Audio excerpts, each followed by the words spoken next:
چین و توێژەکان لە خانەقین پیان وایە کورد دەبێت لە لاپەڕەیەکی سپیەوە دەست پێ بکاتەوە جارێکی دیکە سیاسەتێکی گونجاو پەیڕەو بکات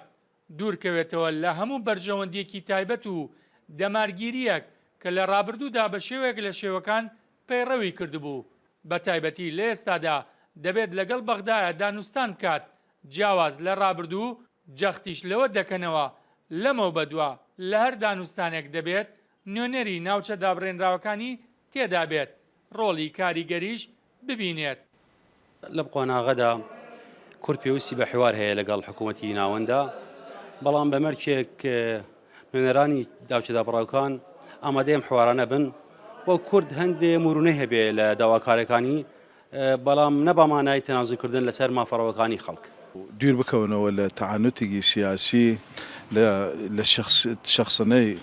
مۆزوعەکان بە تایبەت لە ناوچە دابراوەکان و پەیوەندیگی باش لەگەڵ حکوومەتی مەرکەزیە دروست بکرێت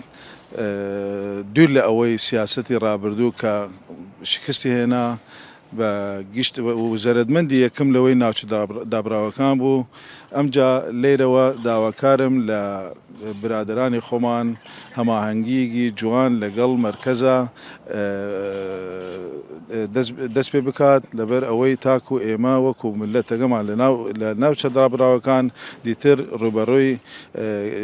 کارەساتێک وەک ئەوەی لە 16 ڕوویدا دووبارە نەبێتەوە داوا بکەن ئەو دانیشتنە دانوستانە لەگەڵ حکوومەت ئەکرێت بە سەرپەرشتی